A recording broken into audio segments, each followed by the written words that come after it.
So before we get into this video, I watched this back and I thought I actually had it all structured. I had the GBFC notebook out and I had a load of points I wanted to make, but in the end, I've kind of just gone down a bit of a rant really about my concerns about Chelsea right now. It's not an overall negative video, it's not all bad things, but there's a lot of things that I think we need to address that we're either not addressing properly or that need to be addressed now that I go through in this video. Be patient with it, get yourself a cup of tea, cup of coffee, let me know your thoughts down below. Let's get into it. Yes guys, welcome back to another video. Welcome to the George Benson football channel. Today I have managed to identify 8 things that I think we need to address and talk about as a community.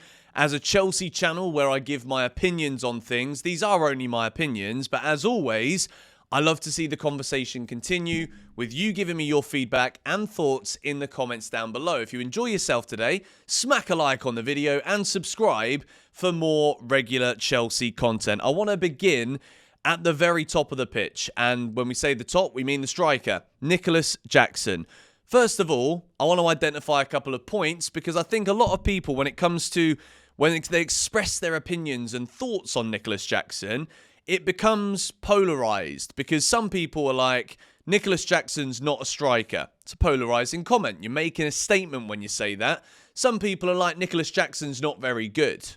I wouldn't say that Nicholas Jackson is a bad player whatsoever. I think his goal scoring record so far at Chelsea has been pretty good. But with the amount of chances that we create, the amount of crosses we put in the box, and the amount of creative players we do have, as much as that's also an issue that we'll address later, Nicholas Jackson is not the kind of guy that you hook the ball into the box and expect him to get on the end of it, be a target man, be someone that can bully defenders. When you look at Nottingham Forest this season, there's a lot of positives you can take from that Nuno Espirito Santo team. But Chris Wood, for example, has been an absolute breath of fresh air this year. When you see Anthony Elanga or Callum Hudson-Odoi putting the ball in the box and aiming for Chris Wood, opposition defenders in the Premier League know that you cannot give Chris Wood an ounce of space. Quite often, there are multiple defenders on him so that he can't use his body to get in the way, get a header in to tuck it into the bottom corner. Nicholas Jackson doesn't have that same kind of box presence as a player like Chris Wood. Yes, Chris Wood is a lot older. Nicholas Jackson is still very young. He still needs to be nurtured into whatever kind of striker he's going to be. And a lot of people, myself included, often consider, is Nicholas Jackson even going to end up as a striker? The goal scoring record says yes, he could be a striker, but the reality is he should have so many more. And right now, Chelsea have Nicholas Jackson as that man through the middle. But before the game against Wolves, we'd only scored, I think, flipping 4 goals in 5 league matches against bottom half opposition. The majority of them, at least. So, when I look at the competition for places in this Chelsea team, at the start of the season, we were looking at the striking positions and we were like, well, Jackson will start as the striker. Christopher Nkunku will be the backup, and then Mark Guiu's just there. Should have gone on loan potentially, but he stayed. Now, Enzo Maresca clearly isn't a massive fan of Christopher Nkunku as a striker in this Chelsea system, which I think is more than fine. I think when it comes to Nkunku, which I guess is the second point really that we can discuss in this video, because it's all linked together. And in a moment, I'll give you a couple of people that I think could end up being the right signing to bring in for competition for Nicholas Jackson, because I don't just want to say Jackson isn't good enough. He's not in form, he's not firing. Christopher Nkunku, I think right now we need to try and sell him. As much as Nkunku on his day, in the right team, in the right system, could be and is a really good player, he doesn't work hard enough for an Enzo Maresca team when it comes to doing the role that everybody needs to do. They need to press. We need to try and fight to win the ball back at the quickest opportunity if and when we lose possession. Right now, he's not finishing, and we're insistent on crossing the ball in the box. The backup striker, because Nkunku's not fancied and probably wants a move away and should get a move away, the backup is Mark Guiu. Mark Guiu is an 18-year-old, he could be 19 now, I might have got that wrong, that we signed from Barcelona in the summer for £5 million. Mark Guiu is a perfect example not of a player that Maresca wanted and was like, oh yeah, that's the guy that I really want to give Nico Jackson the competition so that we've always got pressure on the striker. If the striker ain't scoring, another one comes in. Mark Guiu was not that. Mark Guiu is an example of the Chelsea strategy, which is to sign lots of young players for low values, look at their ceiling. If they can attain it, we can sell them to make a profit. In the process of doing all of this, we ended up with a quite inflated squad, not as inflated as the traditional media will have actually made it out to be. We didn't have 50 or 60 players fighting for first team places. Before we had this little injury run of form, you could look at the Thursday night team and the weekend team and be like, it makes a lot of sense. Conference League football kind of dies down a little bit, so players are starting to think, well, as much as I didn't want to be featuring only against teams from Kazakhstan in midweek, I do want to get some Premier League minutes. Then is where we start to see the fact that Enzo Maresca, with the way that he wants to play football and with the way that Chelsea have been, we don't have the personnel. You've got players here like Joao Felix, who again, does he play as a number 10? But you can't really take out Palmer unless he's literally got one leg because he's that good. Is he a striker? No, not really. Is he a winger? No, not really. He's a luxury footballer that Atletico Madrid didn't know what to do with. Barcelona didn't know what to do with. Now he's at Chelsea. Could be really good, but because we play a certain way, he doesn't get minutes either. Felix isn't one of the things I want to fix, by the way.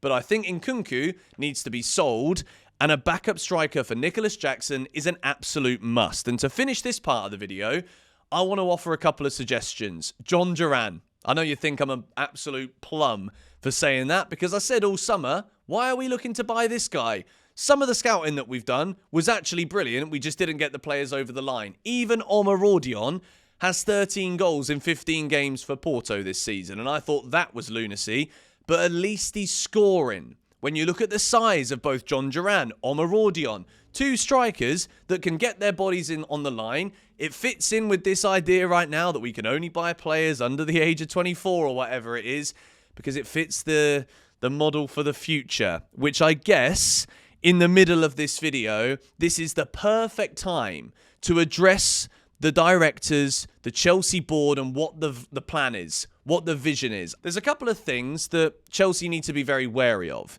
We need to be wary of financial fair play because we've already spent a couple of billion almost in the transfer market to build this new squad since the new owners came in, which in itself is obviously a massive risk. And as much as I've said countless times, I don't necessarily agree with the way that we're just buying all of these young players, stockpiling to sell for the future. I can see what they're trying to do, but right now, the biggest issue that Chelsea will have is the fact that we aren't actually fixing the issues that are right on our plate right now. And that is the biggest concern. I can't sit here and say to you that I'm excited about Mamadou Sarr right now. Yes, he might be the next Konate, which I've seen going around a little bit, but he doesn't sign till the summer. Yes, we've recalled Trevoh Chalobah, but we're also probably going to try and sell him in the summer because he's a homegrown player that we can pull in pure profit from selling him so that we can go and spend 20 million on another kid, 20 million on another kid. None of them are ready for the first team, but at least we can sell them again in the future. What this is going to do, or what it could do, we're currently sat in fourth in the Premier League, so it's not like a given that we won't get Champions League football. But when Chelsea fans that I see are looking at this squad right now, we're looking at what's been good, what's not been so good, we're not answering any questions about ensuring that in a Premier League season where a lot of the top teams have fallen off, they're not as good as they were, top four is well and truly up for grabs if Chelsea look at it right now and be like, right, this needs addressing, that needs addressing. And the striker situation right now absolutely needs addressing. Whether it's Osimhen, John Duran, Omar Rodion, whoever it may be, even Dusan Vlahovic is a name that I've never really been interested in, but at least he's got a bit more of a box presence. You know what I mean? Jackson could become a really top striker. He's already shown that he can do it, but right now he's not doing it. He misses too many big chances, And again, we get left with the pressure being on the shoulders of a 22-year-old Cole flipping Palmer. That is not the way that it needs to be. So when it comes to fixing something at Chelsea right now, I believe the number one thing above all else is to have a look at this strategy that we've got going right now. Understand that there's been some very good signings, but there's also been some absolutely atrocious ones. And I'm talking about selling someone like Axel Disasi right now that we spent 40 million quid on, and somehow, as a football club, we are still putting a price tag on someone like Trevor Chalobah, who is a significantly better footballer than Axel Disasi, and we are telling people on the market that he is worth the same as what we spent on Axel Disasi. Axel Disasi is a signing that we made who absolutely has not gone up in value. Disasi, not the right signing for Chelsea. He wasn't back then, and he isn't the right player to have now. I think Disasi, and I think we should be cashing in now before he doesn't get used anymore. Obviously, Maresca bought him on in the Wolves game, but the longer Disasi remains at Chelsea, the more high-profile opportunities we've got of actually clubs looking at him and being like, what is this guy actually worth? So if Chelsea are trying to recoup some of the money that we spent on him because we realise it's a mistake, the longer that goes, teams like Juventus and other top clubs in Italy or whatever that have been interested in him, that interest won't stay forever. The summer window will open and there will be broader options available on the market for clubs like Juventus that want a centre-back, and they certainly won't be going for Axel Disasi. So, selling Kunku, sell Disasi, and as much as he played quite well against Wolves, Kiernan Dewsbury-Hall as well. I just don't think he's physically up to it. I don't think he's got the ability that is required at the level that Chelsea are trying to operate at. So, before he just stays on the bench for too long, I think we should probably get rid of him. And this leads us into the problem that is right now, if Chelsea do sell Kiernan Dewsbury-Hall, then what the bloody hell do we do about the midfield, considering Romeo Lavia can't stay fit? Enzo Fernandez wasn't fit enough to play in this game, and if anything were to happen to Moises Caicedo, what's the actual happens to this Chelsea midfield? We will not have any midfielders. I bring it back to buying these Mamadou Sarrs and signing them for the summer, and what will we do with him when he comes? Are we going to get rid of Trev just to accommodate this other kid again who's got no experience in the Premier League that we're going to hope can become nurtured into being a top centre-back in the future? The midfield, guys.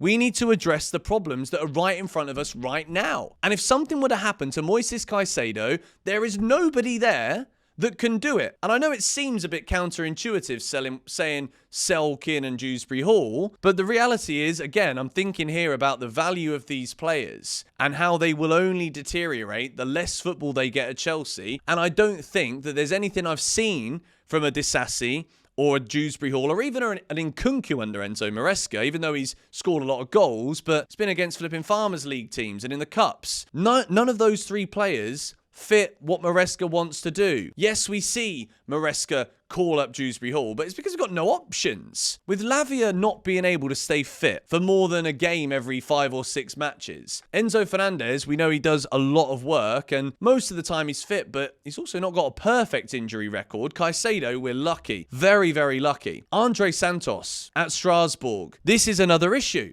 The man has been brilliant this season. He's been performing consistently in the French league for Strasbourg all year. And Maresca is turning around saying, no, we don't want to recall him. We can't recall him. We're not going to recall him. Leslie Ugochukwu as well at Southampton. They're getting battered every week. What is the point in having him there? Other than to show us that he can actually be a useful player. He's picking up assists once in a while now as well. Consistently performing in a very underperforming team. Put him around better players. You've got yourselves an option. If we're not going to do either of those things, then why the hell are we not addressing the fact that we are literally razor sharp thin in the middle? Razor sharp is the wrong word. We're pin thin in the middle of the park. What are we doing going after Alejandro Garnacho? Do you see where I'm going with this here? I'm looking at what the identifiable issues are that need to be resolved now, and I'm not seeing us address them. I'm simply seeing us continue down this sign young players. We can sell them for more in the future. And by the way, finishing in the top 4, being in the Champions League next season makes us a bloody lot of money, all right? And if we don't do that,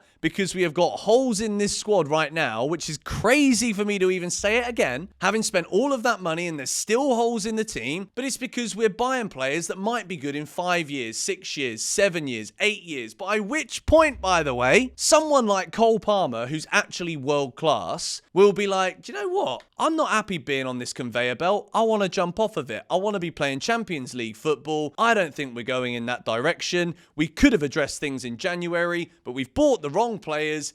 And now, you know what? I'm a bit too good for this. I've got a 9-year deal, but I want to leave. Real Madrid are banging on the door. And other massive clubs could be knocking for Cole Palmer. Chelsea have got to be so careful here that yes, we have got some really good players, some core great players. But if we don't address the issues that are right in front of us right now, such as midfield depth, a new striker to back up, support and add competition for Nicholas Jackson, and as well as that, a new flipping goalkeeper. Mental, isn't it? Absolutely mental that I can sit here on GBFC. I know this is kind of a negative video, but I just wanted to get all of my thoughts out there right now, how I think we should address things, evidently at this point, how we're not, and how I would like us to.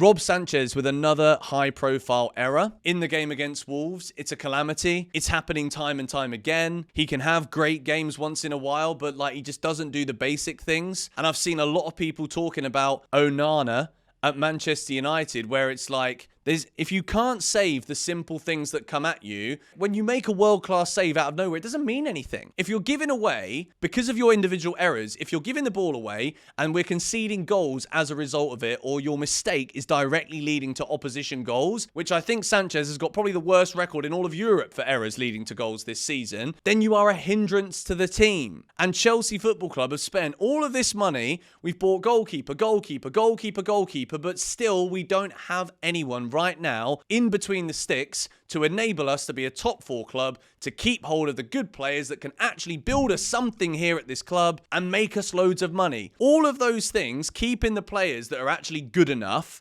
that are really good, that you want to keep at the club, and making more money because we're spending so much of it in the wrong places sometimes. I'm not saying all of the signings are bad, but we are not addressing problems. We are not addressing the things that are so clear, even the manager can see it, but he probably won't say anything because he's been told we're going to give you this and deal with it. But as fans, we can all see that Sanchez and Jorgensen aren't good enough right now. We can all see that we need another striker.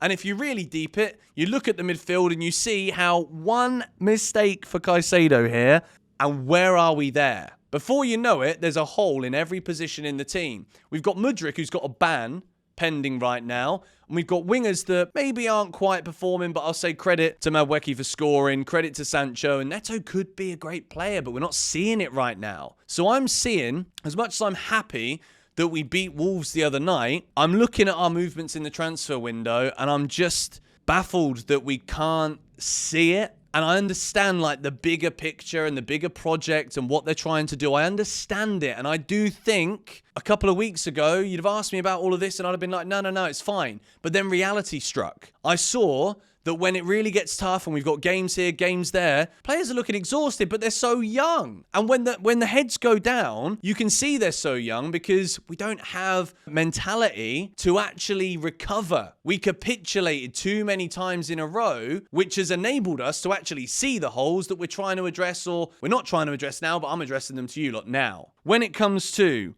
the problems that I've addressed today, I think I've addressed 8 things, but like I've kind of gone about it in like a roundabout rantish kind of manner. Trevor Chalobah. Chelsea needs some leaders, and I think Trevor Chalobah is that. Yes, we've recalled him. We're not going to sell him right now. If we do that, that is literally probably the biggest sin of all of the sins that we'd have seen since this ownership came in. So Chalobah, I think right now, has shown us that he's the best centre-back at the club. I don't want to see us trying to sell him come the summer, especially if it's to accommodate for unproven Premier League players that are 19, 20 years old that we're just trying to funnel into the team to show how good they are so that we can sell them for more in the future. I don't want this. I know that they say that they want to keep the best players at Chelsea and all that stuff, but I think the sporting directors and the board need to just take a step back for a minute and look at the bigger picture. We've had a good start to the season. As much as that 5-game period without a win was obviously very taxing considering the opposition that we played against, use that as the learning curve. look at how we started the season, look at how good we can be, and look at it as like, okay, well, what does the dish need? If you make scrambled eggs, but you don't put the salt and pepper in, it's not as tasty as if you put the salt and pepper in. Now, Chelsea have got some great players. We've signed some really good players. I'm not just saying that everyone we've bought is bad, but there are holes in the squad that need to be addressed. And I know that, we can't just sign everybody every window and all the flipping time, and keep signing players does make it difficult for the manager to integrate everybody, to keep everybody happy. But we've misprofiled on too many occasions. And as a result of that, we need to get rid of some of those players, such as Dewsbury Hall, Nkunku, and also Axel Disasi. Cassidy is on the verge of signing for Torino as well, which is another midfielder that would be gone. We know he's not good enough for Chelsea right now anyway, so it's probably the right thing. But we've got to make sure that we've at least got enough players if we do keep getting injuries, which it seems like we have and we will. And also just simply to keep the competition high. I don't want Nicholas Jackson to be missing all of these chances all of the time, because we should have someone putting serious pressure on him. And at the moment, he knows Nkunku's as good as gone, and he knows that Mark Guiu is only 18, 19 years old and isn't ready yet for this level. He needs that competition for his own development, for his own growth. So right now, I just want to see us attacking the market in the right way. And I think there's a lot of things that we've addressed, or I've addressed here today, that I'd love to hear your thoughts on. I was going to do it like a one by one thing. And in the end, I think I've just ranted. So I hope it was followable for you lot. But I'm still happy. We're top 4. We're still in the Conference League. We're still in the FA Cup. It's not all bad. But I am genuinely concerned that if we don't operate properly now, we could just really shoot ourselves in the foot, and it could be yet another year of playing the flipping dog-end version of European football. And then we've also then got to deal with high-profile players that deserve Champions League being like, hang on a minute, is this club serious? I don't want that. Let me know your thoughts in the comments down below. Come on, you Blues.